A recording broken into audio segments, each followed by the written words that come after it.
तुम्ही पाहताय एबीपी माझा आणि एबीपी माझावर सुरू आहे झिरोवर. मंडळी, दिनांक 31 जुलै 2024 म्हणजे आजपासून बरोबर 140 दिवसांपूर्वी मुंबईतल्याच एका सभागृहात शिवसेना उद्धव बाळासाहेब ठाकरे पक्षाचा पदाधिकारी मेळावा सुरू होता आणि पक्षप्रमुख उद्धव ठाकरे व्यासपीठावर आले. त्यांनी मार्गदर्शनपर भाषणाला सुरुवात केली. राज्यात त्यावेळी विधानसभा निवडणुकीचे वारे वाहत होते, त्यामुळे त्यांच्या भाषणात आरोप होणार हे अपेक्षितच होतं आणि झालंही तसंच. एकतर तू राहशील नाहीतर मी राहील असं म्हणून उद्धव ठाकरेंनी देवेंद्र फडणवीसांवर तोफ डागली होती. त्यानंतरच्या प्रचार सभांमध्ये ठाकरेंच्या निशाण्यावर शिंदे कमी पण फडणवीसच जास्त होते.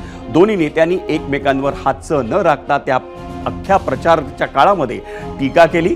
त्यानंतर विधानसभा निवडणुकीचा निकाल लागला. फडणवीसांनी मुख्यमंत्री म्हणून शपथ घेतली. त्यावेळी उद्धव ठाकरे त्या शपथविधी सोहळ्याला गैरहजर होते आणि त्या गैरहजेरीवरूनच चर्चा सुरू झाल्या. पण त्यावेळी फडणवीसांनी ठाकरेंची बाजू सांभाळून घेत माध्यमांना सांगितलं की ठाकरेंना शपथविधीसाठी बोलवण्याला मी फोन केला होता, पण ते त्यांच्या नियोजित कार्यक्रमामुळे शपथविधी सोहळ्याला येऊ शकले नाहीत. त्याच पत्रकार परिषदेत ठाकरेंच्या एकतर तू राहशील नाहीतर मी राहीन या आव्हानावरही फडणवीसांना प्रश्न विचारण्यात आला होता. त्यावर हसत हसत फडणवीस म्हणाले होते की राजकारणात कोणीही संपत नाही, तेही राहतील आणि मीही राहील. मंडळी, महाराष्ट्राच्या राजकारणात कधी काय होईल याचा अंदाज लावणं सध्या कोणत्याही राजकीय पंडितांना शक्य नाहीये, तर विद्यमान नेत्यांनाही ते शक्य होणार नाही. कारण कालपर्यंत एकमेकांचे कट्टर विरोधक असलेले आज एकमेकांसमोर आलेत. तुम्ही एकदम बरोबर ओळखलं. मी बोलतोय मुख्यमंत्री देवेंद्र फडणवीस आणि माजी मुख्यमंत्री उद्धव ठाकरे यांच्याविषयी. उद्धव ठाकरे आज नागपूर अधिवेशनासाठी पोहोचले. त्यांनी आपल्या आमदारांशी चर्चा केली आणि त्यानंतर एक संयुक्त पत्रकार परिषद घेतली आणि त्या पत्रकार परिषदेत त्यांनी नेहमीच्या मुद्द्यांवरून सरकारवर टीकाही केली. पण एक प्रश्न आला, तो होता कर्नाटक सरकारनं घेतलेल्या एका निर्णयावरचा. आधी तो निर्णय सांगतो मंडळी. कर्नाटकातील काँग्रेस सरकारनं विधिमंडळातील सभागृहातून सावरकरांचा फोटो हटवण्याचा निर्णय घेतला.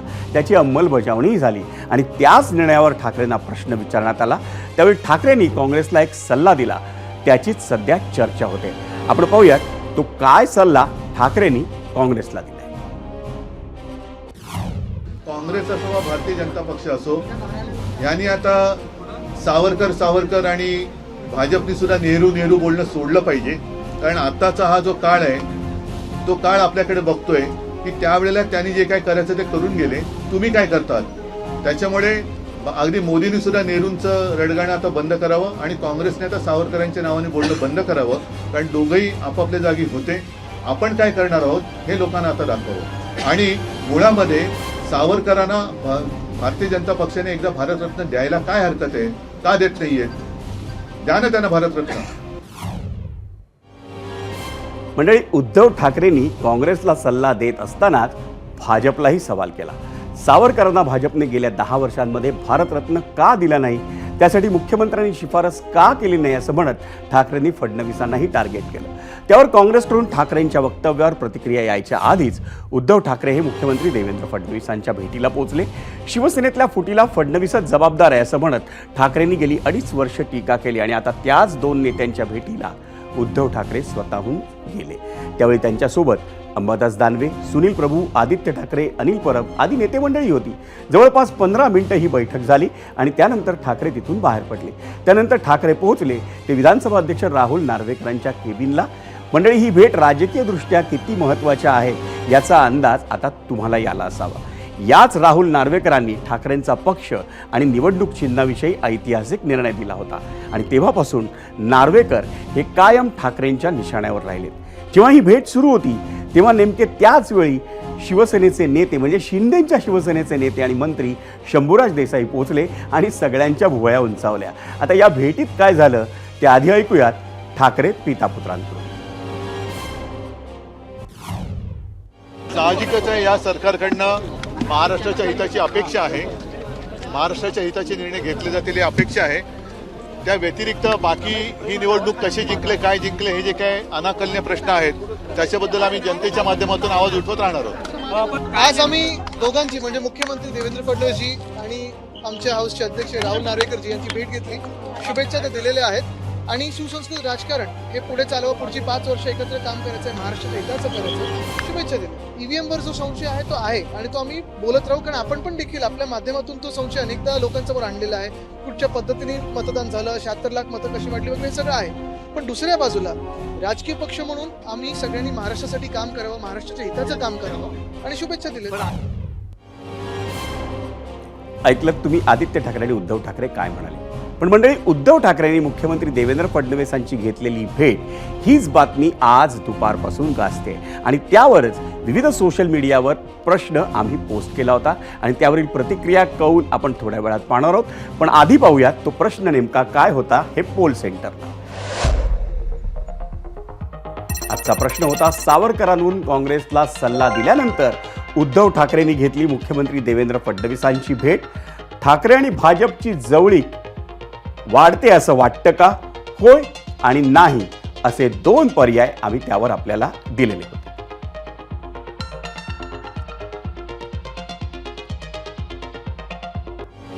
आणि मंडळी, सावरकर हा ठाकरेंसाठी जिव्हाळ्याचा तर काँग्रेससाठी राजकीय मुद्दा. त्यामुळे ठाकरेंच्या आजच्या वक्तव्यानंतर काँग्रेसकडून प्रतिक्रिया येईल असं वाटत होतं.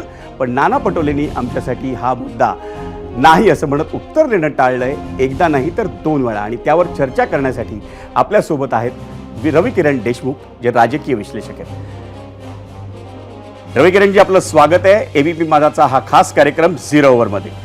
आज राजकारणात चर्चा होते की मुख्यमंत्री देवेंद्र फडणवीस आणि माजी मुख्यमंत्री उद्धव ठाकरे या दोघांच्या भेटीची. गेल्या इतक्या वर्षांच्या राजकीय जे तुम्ही पत्रकारिता केली आहे त्यात अशा अनेक छोट्या मोठ्या गोष्टी तुम्ही पाहिल्या असतील की ज्याच्यातून अनेक अर्थ निघतात. आजच्या या भेटीतून नेमका अर्थ किंवा नेमका संदेश कोणाला मिळालाय आणि काय मिळालाय?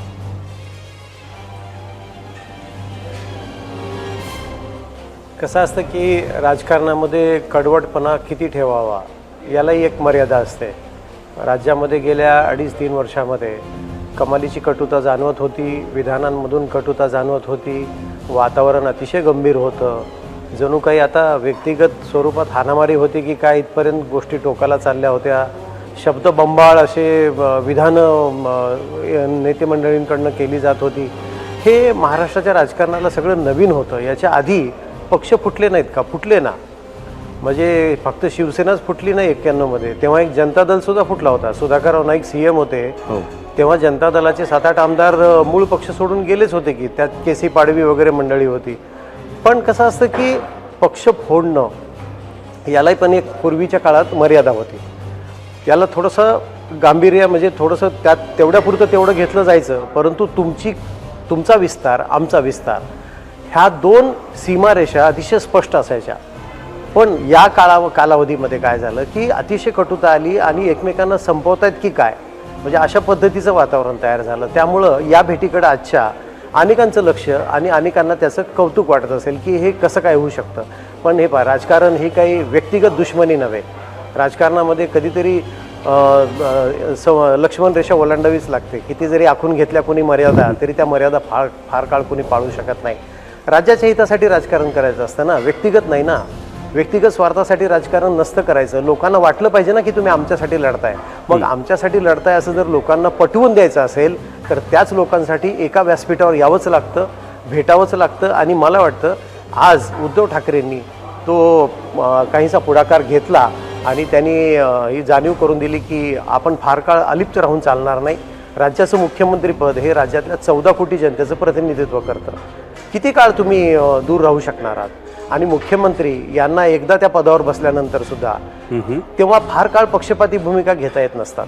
त्यांना कुठल्याही मुद्द्यावर मी, माझा पक्ष, माझे कार्यकर्ते असं नाही फार काळ करता येत. त्यांना पूर्ण राज्याचा विचार करावा लागतो.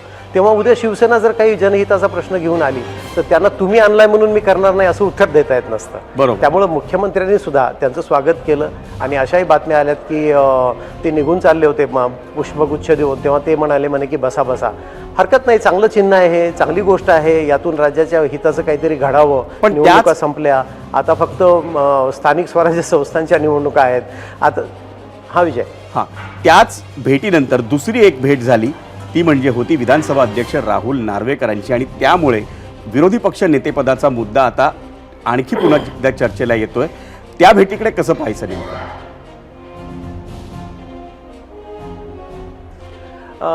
असं आहे बघा की अगदी विरोधी थोडक्यात पक्षनेते उत्तर द्यायचं. पद मागावं म्हणून उद्धव ठाकरे भेटले असतील असं हो असं मानता येत नाही. विरोधी पक्षनेत्याची नियुक्ती आणि हे जरी अधिकार अध्यक्षांचे असले तरी त्याचे संकेत, परंपरा, प्रथा याचं पण अवलोकन करावं लागतं. कारण आपल्याकडे सगळ्याच गोष्टी कायद्याने चालवता येत नाहीत. न्यायालय कायद्याच्या आधारे चालतात, सरकारही संकेत आणि प्रथा आणि परंपरेच्या आधारावर चालतात. तेव्हा सर्वमान्य असा तोडगा काढावाच लागेल.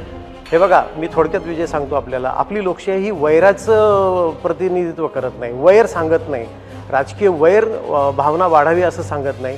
ती संवादाला प्राधान्य देणारी लोकशाही आहे. संवाद राहायला पाहिजे आणि संवादासाठी विधानसभेमध्ये विरोधी पक्षनेता आवश्यक असतो. मला वाटतं हा विचार जर केंद्रस्थानी ठेवला तर या पदाचा निकाल लागू शकतो. विजय.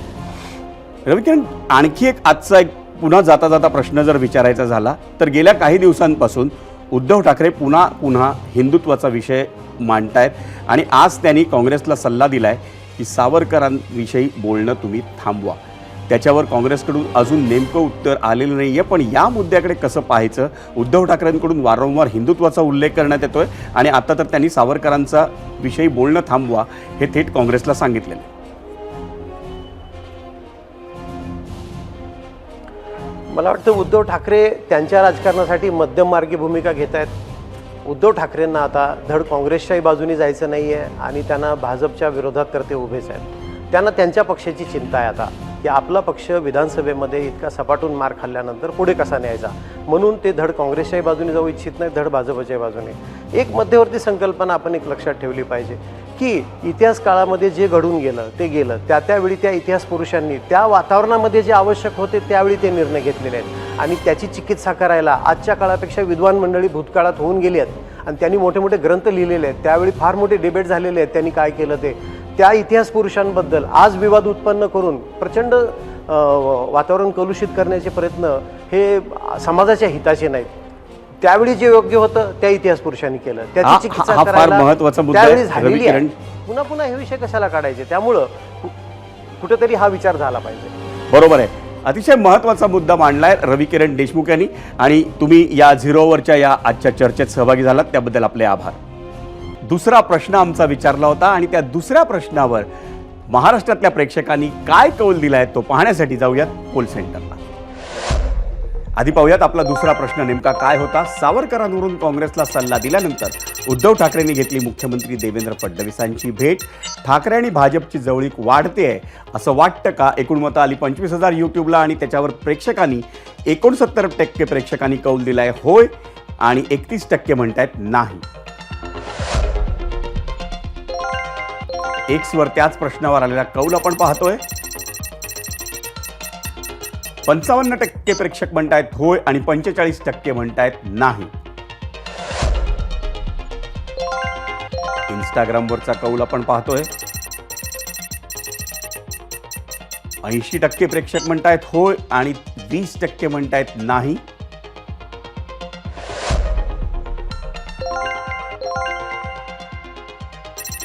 फेसबुकवरचा कौल आपण पाहतोय. 65% प्रेक्षक म्हणतायत होय आणि 35% प्रेक्षक म्हणतायत नाही.